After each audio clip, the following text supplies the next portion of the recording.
So this session is all about making the leap from being a technician to a leader. So I'm hoping that this is a topic that you're all interested in and that you are already leaders or you're aspiring to be leaders in the future. I'm going to try and move at a fairly quick pace. I know time is valuable, but there will be also time after the session if anyone wants to stick around and ask any specific questions, or if I don't go into something enough.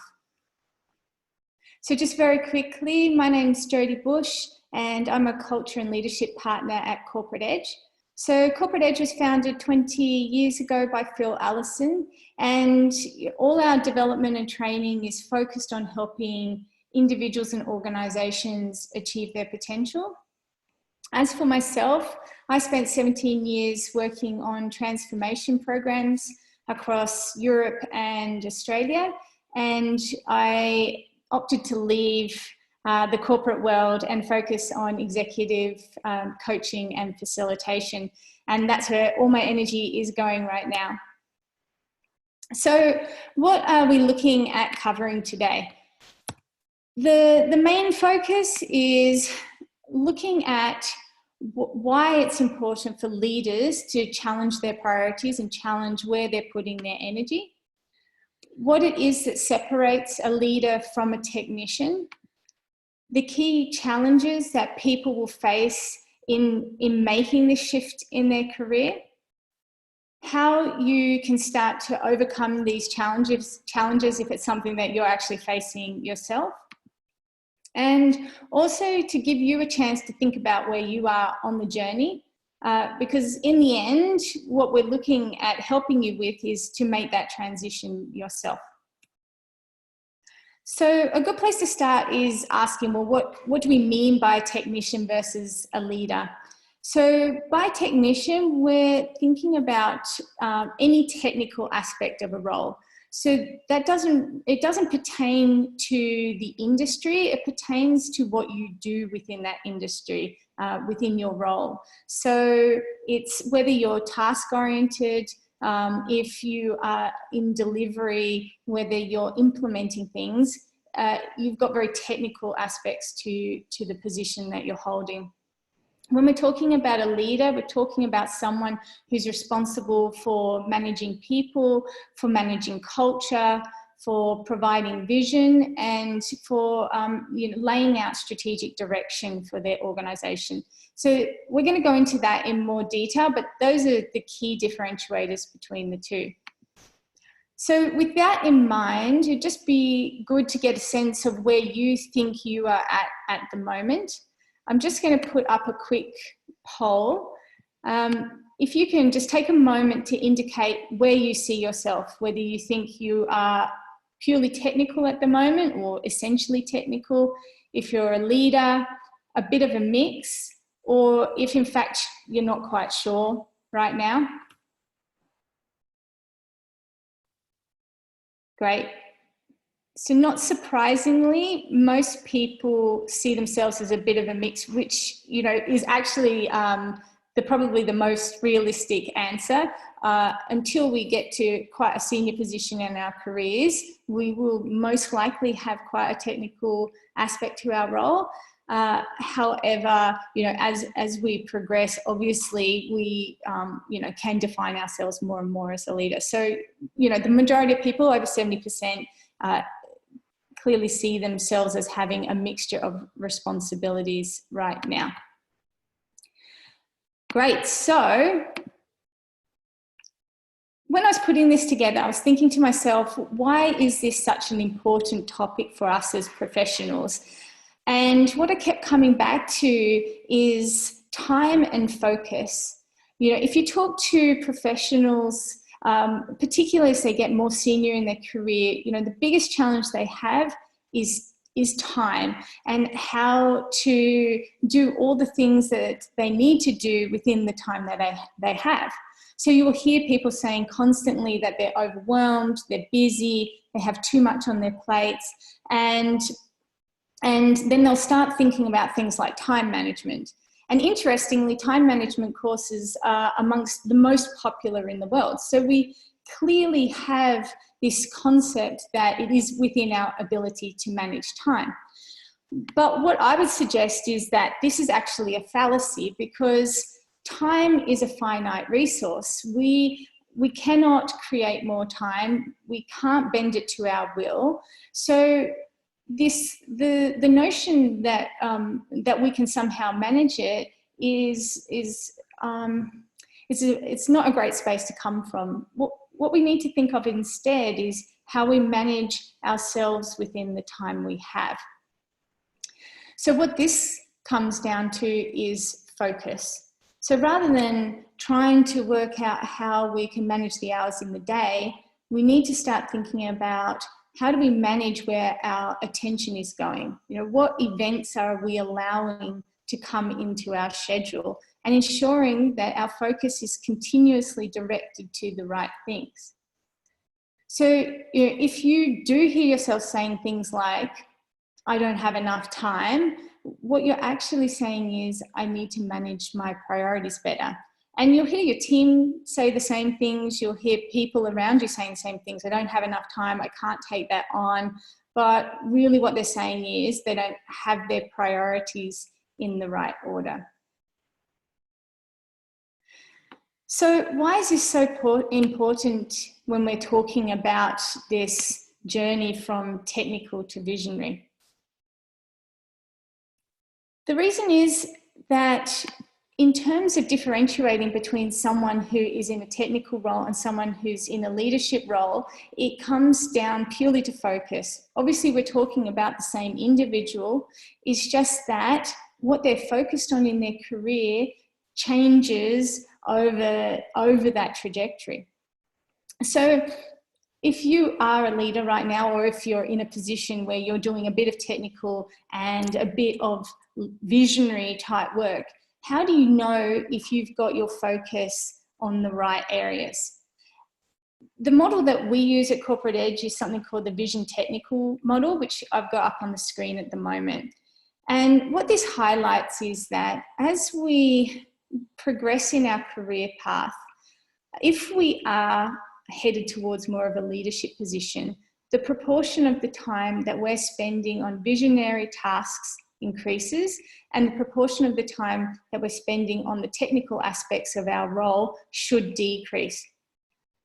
So if you go back to day one of your first job, which for me was delivering pamphlets all across my neighbourhood and getting paid an absolute pittance. But on that day one, your job is completely technical.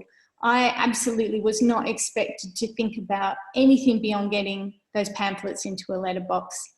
And, the same is true generally across the board. So, let's take the example of someone starting out as a burger flipper in McDonald's. On day one, their only concern is to make sure that those burgers don't get burnt. But, they do a good job, and their manager recognizes that, so they get put in a customer-facing role. And suddenly their role's a little less technical and a little bit more focused on people and thinking bigger picture. And as they continue on their career and they get promoted to manager and then to supervisor, that visionary component will continue to increase. They will be expected to think about, what is their branch needing to achieve? How do they fit into the overall strategic direction of McDonald's? And this will continue all the way up until the point that they reach CEO. Sorry, it seems to have stopped. So yes, it's only really at the point that you reach CEO that your role becomes completely visionary. Up to that point, you just have a decreasing balance in what you're focusing on, with the greater proportion of your time going towards people, vision, and strategy, and a decreasing amount going towards implementation and execution. Now, of course, there are those people who actually want to focus on the technical for the entirety of their careers, and that is a really important thing to recognise. Not everyone wants to be a leader, and for those people, they will just continue to specialise. So when you're thinking about where you are in your career at the moment, it's worthwhile, even now, just taking a moment to think, where would you pin yourself? Are you halfway between day one and CEO? Where are you hoping to end up? And start to consider, do you have your focus in the right area? If you are in a leadership position, are you putting enough of your attention into vision, strategy, culture, or are you getting waylaid by the technical still? So just going into that in a little bit more detail. So when you're technical, the focus is very much on the task. Whereas when you are moving into a leadership position, it's very much about the people who are doing those tasks. Are they supported enough to be able to do what they need to do? The technical is all about implementation, whereas the visionary in the leadership role is all about vision. When you're technical, you're executing. You're looking at the task at hand and you're making sure it's getting done. When you're a leader, you should be thinking about the strategy. So what is it that your team, your people need to be executing on for you and your organization to succeed?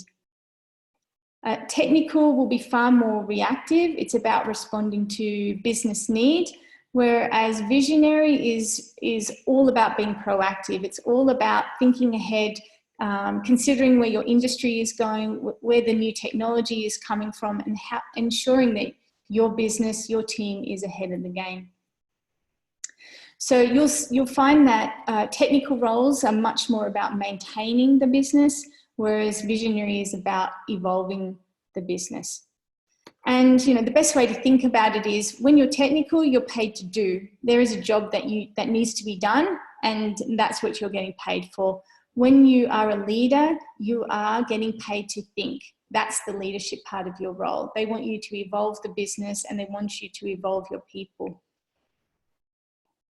So if you consider all of that, what we've discussed so far, what would you say is the biggest challenge that you see personally in making that transition of from technical to visionary, or potentially what you see is the greatest challenge for those around you?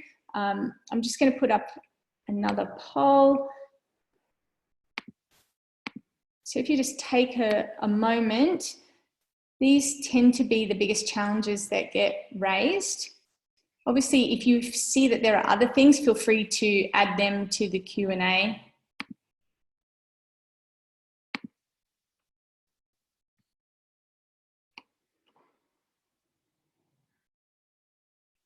Wow, it's like it's an almost exact split between people. So I don't know if you can see the results of the poll actually, so maybe let me know. But yeah, there's a pretty even split between the technical side of enjoying the technical side of the role, not being able to rely on people in your team, feeling uncertain about what's expected of you, and then a smaller number are feeling that they're too busy to take on more. So, as I said, those are the very common challenges that people raise.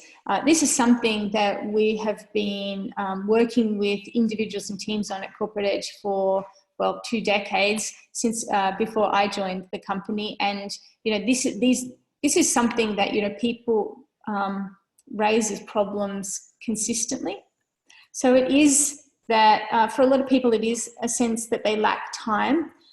For others, they feel that their team is too unreliable to hand things over to. Others feel uncomfortable with what's expected of them as they transition into that leadership role. And then others just like doing the technical. So we'll just spend a bit of time going through each of those in turn. So starting with lack of time, which looks like positively for most of you, it's not a major challenge. The common things that we hear here are that people are maxed out. They've already got too much on their plate and they just don't have the time or energy to take on more responsibilities. Now, the challenge that I'd put to you, if this is part of your problem, is that you have most likely failed to let go of technical tasks that you were doing. So what you'll find is that as people go up the ladder, they often hold on to their previous role. So they then find themselves in a situation where they are massively overloaded because they're actually doing multiple roles simultaneously. The issue here, and it goes back to what we were talking about at the beginning of the webinar, is that in the end, you don't need more time. What you need to do is change where you're putting your energy. You need to find a way to let go of the technical tasks. If you have been put into a position where you are expected to lead, and there is an expectation from your organisation to provide strategic direction or mentor your people, then ultimately you need to be able to find the time to do that. And that requires you letting go of some of the technical work you're doing.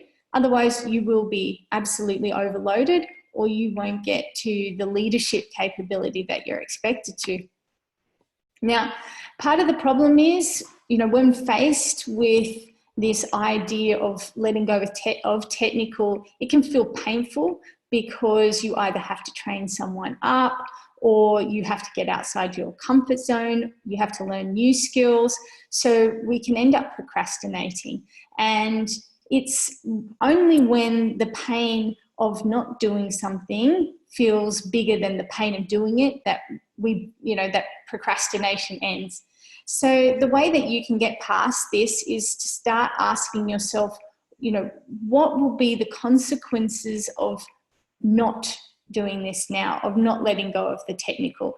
Is it that you're going to burn yourself out? Is it that you're going to let down, your performance suffers and you don't meet the requirements of your role? If you can cast your mind forward and start to think about what the consequences of not letting go of the technical and finding a way to step up will be, if you're able to bring that pain forward, then you will find it easier to motivate yourself to get past the procrastination. And this is a really good technique if you're procrastinating on anything, whether that's getting a workshop written up, a paper drafted. If you can bring that pain forward, and also the pleasure of getting it done forward, then you're more likely to be able to break that cycle of procrastination.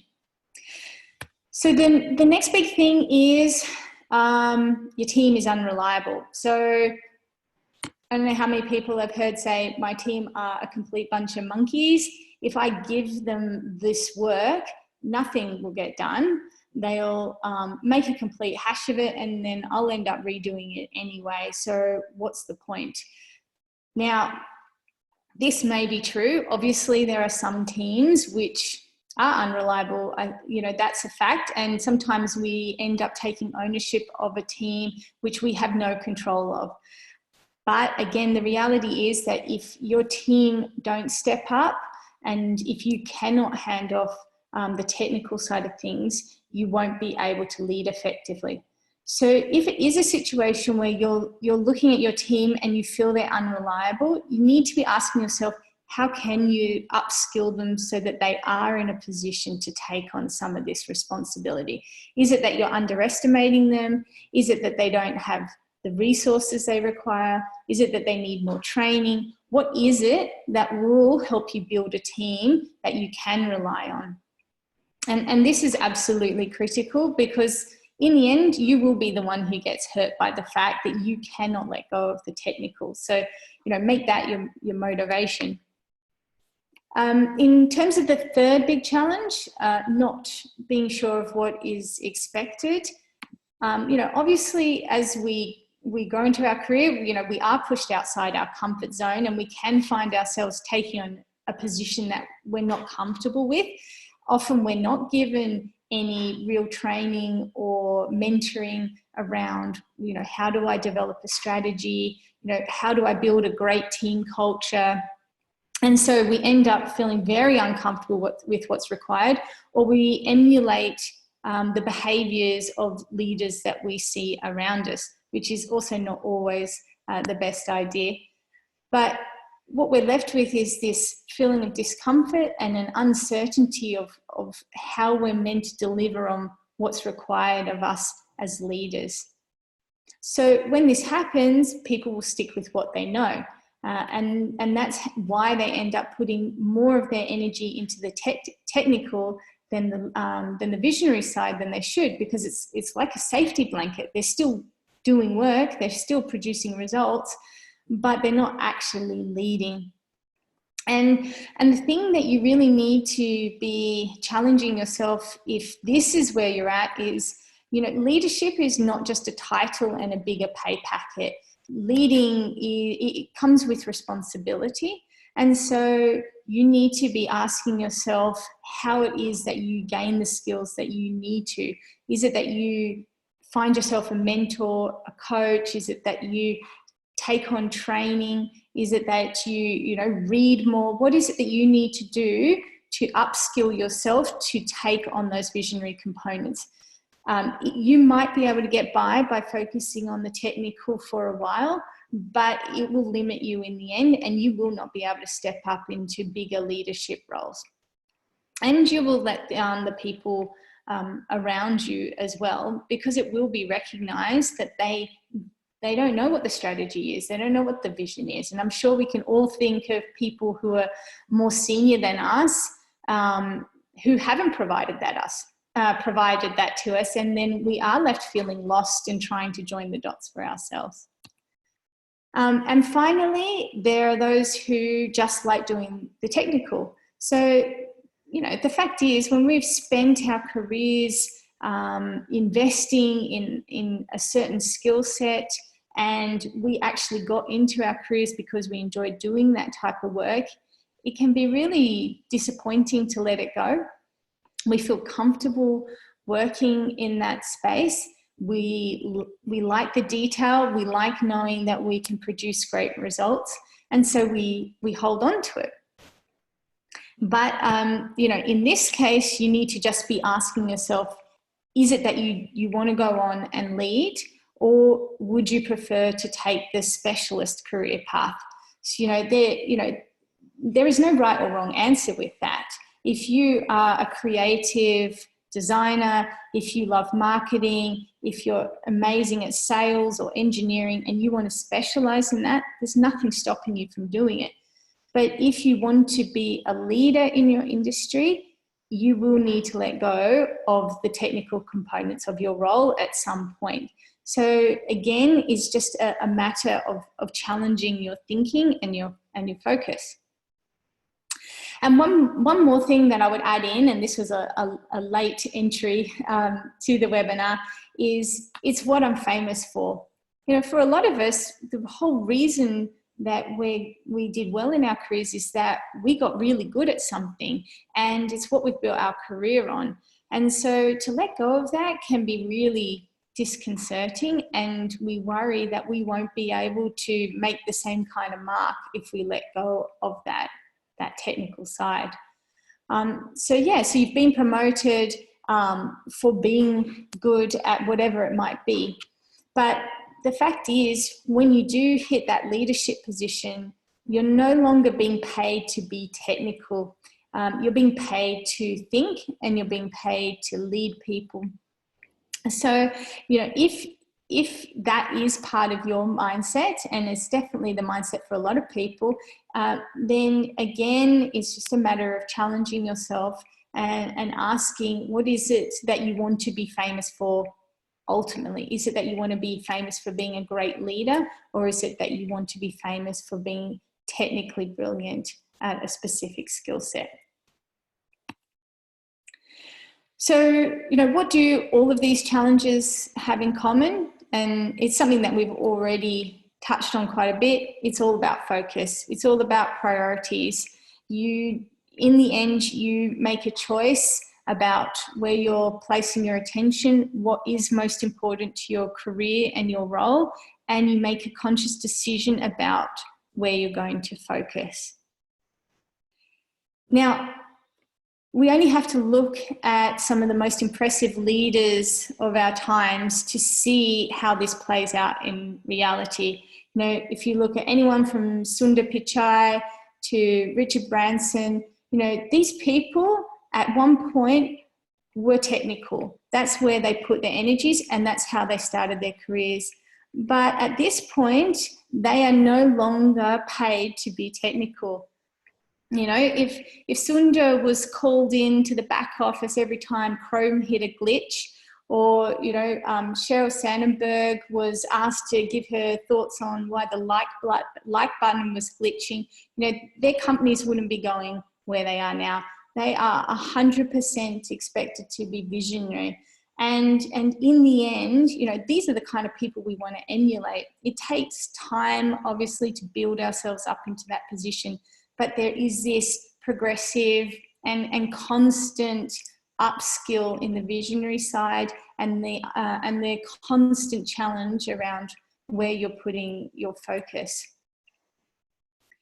So if you're at the point where you're trying to make a shift, but you're facing challenges, what can you do?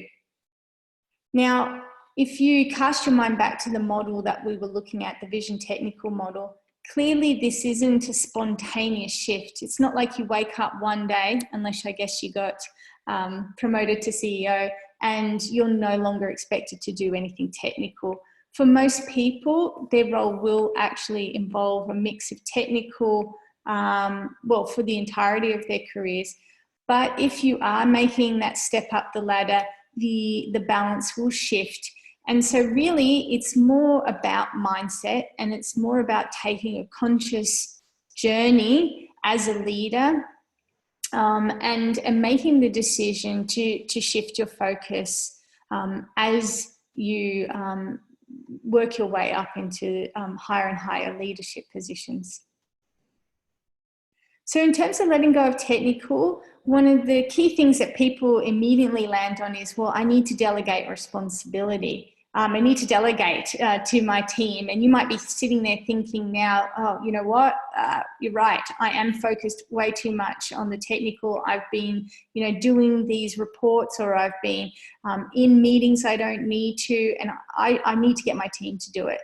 But it's not a matter of then walking into the office tomorrow and saying to your team, hey, I've been doing this task for the last 2 years and I don't want to do it anymore, or I can't do it anymore. It's yours. You need to be delegating responsibility. And there is a key distinction between that. If you delegate tasks, then you're going to be setting up a parent-child relationship. And that's the old style management relationship where you tell people what to do.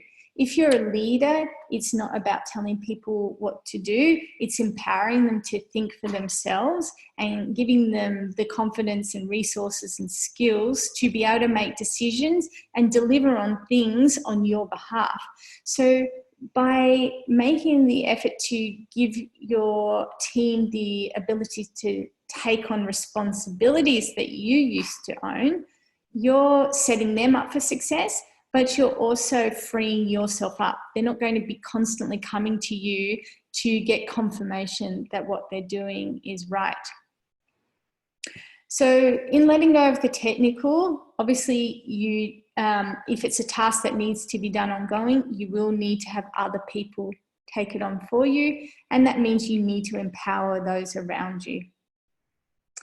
And just constantly keep reminding yourself that it's only if your team step up that you'll be able to step up. Now you may be thinking, well, my team is already overloaded. If I turn around and give them more things to do, they're going to break, they're going to be overwhelmed. But you know, it's probably worth thinking about your own career in this regard, and bring to mind your best boss.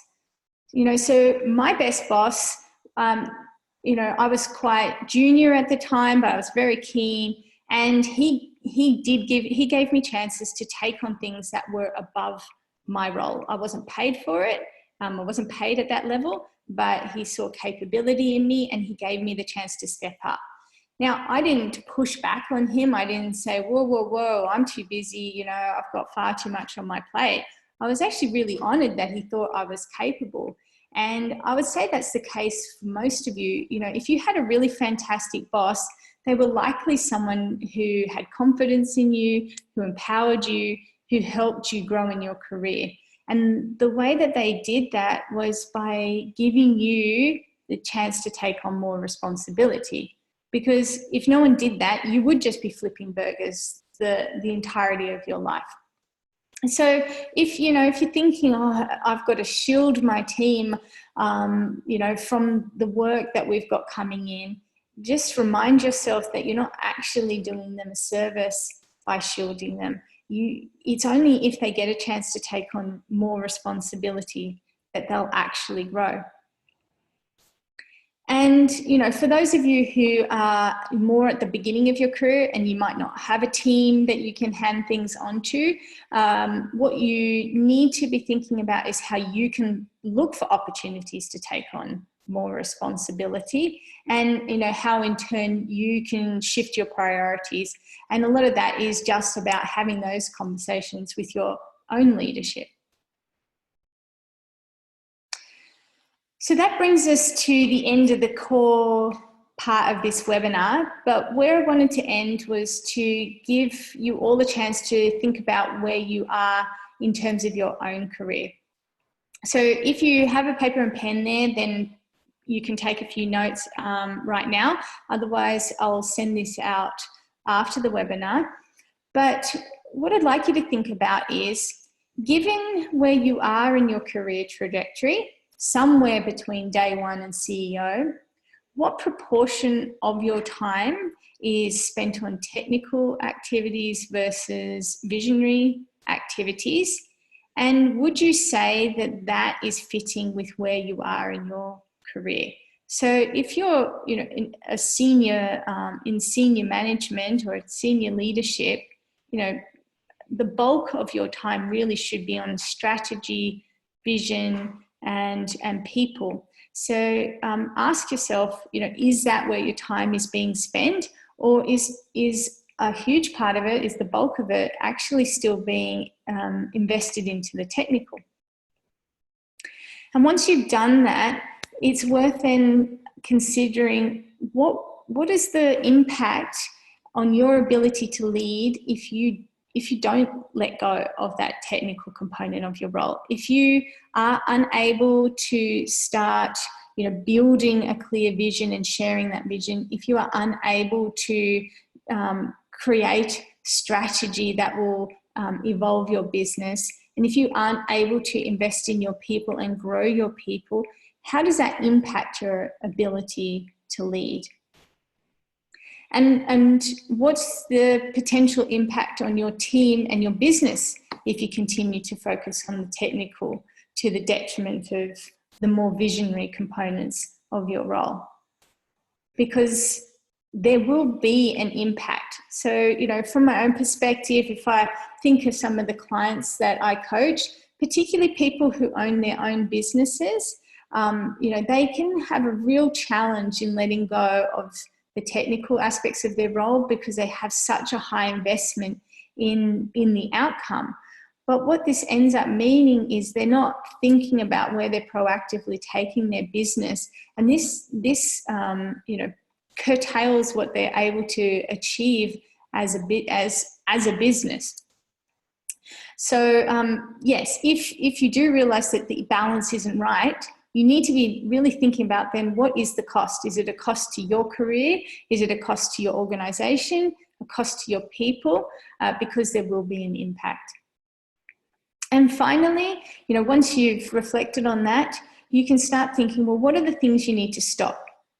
Are you able to completely let go of certain tasks that you're doing? Are you just holding on to them because they feel comfortable? Are there certain things that you need to start doing?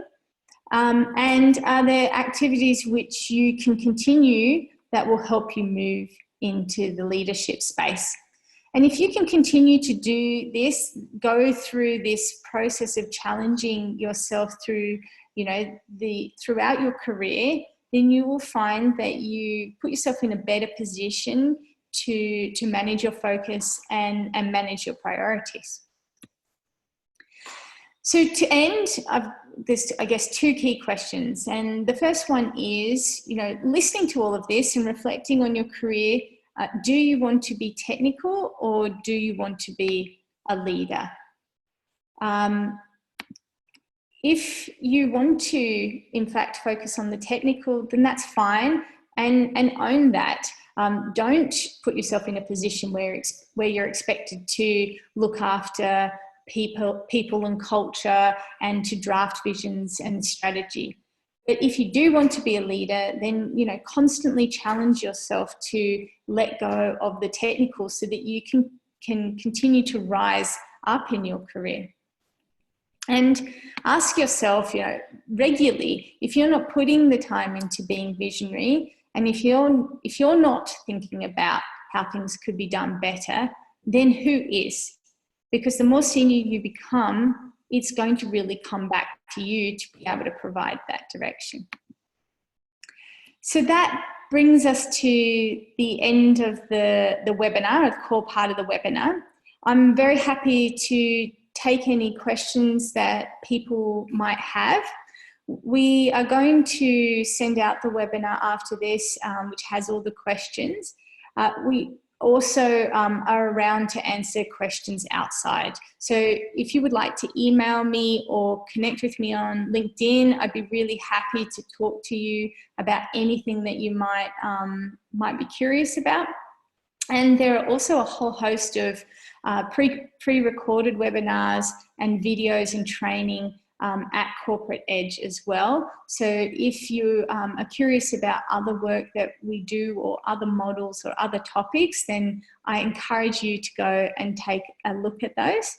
But yes, if you have any questions, please just add them to the Q&A now. Otherwise, thank you for coming into the webinar today. And I hope that you got some great insights that you can take into your career.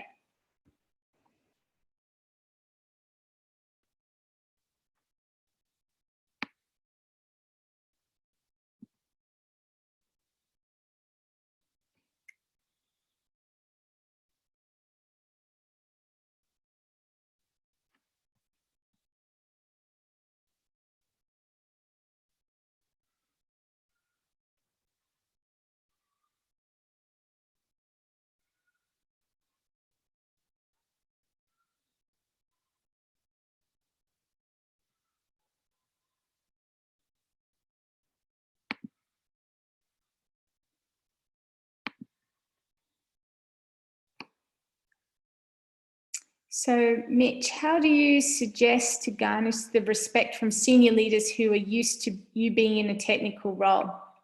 So, I guess I'll be asking you, Mitch, have you already been promoted into a leadership position, or is it that you're trying to get a promotion or get recognition to be able to move into a leadership position? Oh, so it's post promotion. So do you have a good relationship with people on the senior leadership team?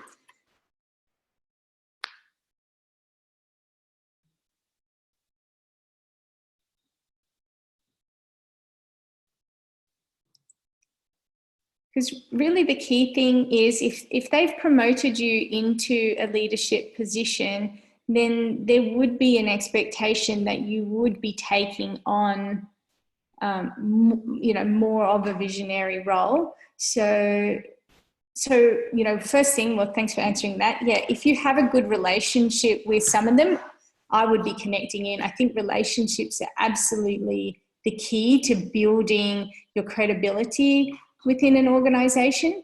So I would be tapping into those people. I would be asking if someone more senior would be happy to be a mentor, and getting them to help you, help guide you within your organization. So if they've followed a similar trajectory to you, then they will know the lay of the land within your business, which can be really helpful. And they also know the personalities of people. So that would be definitely one thing that I would suggest. Other than getting a mentor and building relationships with the senior leadership people, in your company, I would also be just taking proactive steps to start thinking about and engaging in the vision and strategy for your business. So, do you understand what the senior leadership team are driving towards, and how does your role support them achieving that vision or strategy? So the more that you can start thinking about how you're supporting, the overarching vision and strategy for your organization, the better that you can position yourself as a leader. Does that help answer your question? Excellent. So we've still got a few people on the line. Does anyone else have any other questions?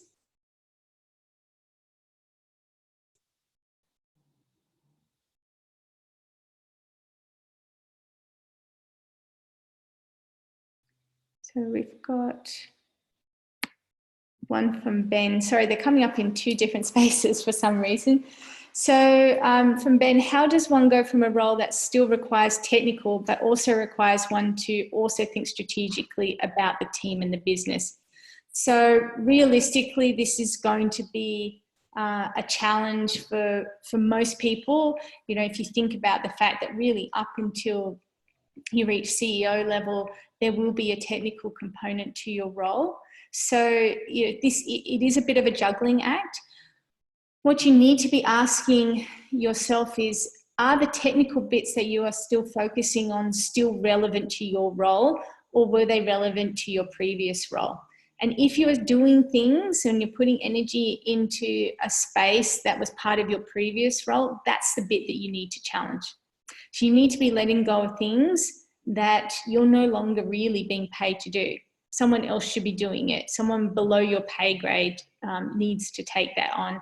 So it's tricky, and it's really all about challenging yourself and asking, is this core to my role? In order for me to deliver on what I'm expected to, am I the one who needs to be doing this specific task, or should I be finding a way to move it on to someone else, or to demonstrate that it's not required anymore?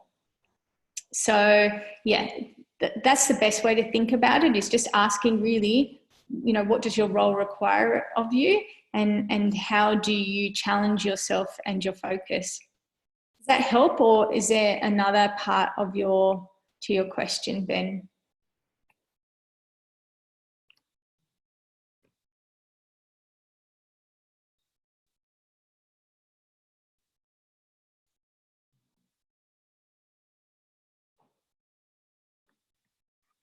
Okay, excellent. Good. Thank you. It's great to get your questions as well. So before we close off, still got a number of people on the line. So if there are any more questions, really feel free to type them here. And I genuinely mean it. Really happy to connect on LinkedIn. Otherwise, feel free to message me or send me an email, and I'd be happy to try and provide you with some support or put you in the direction of more information.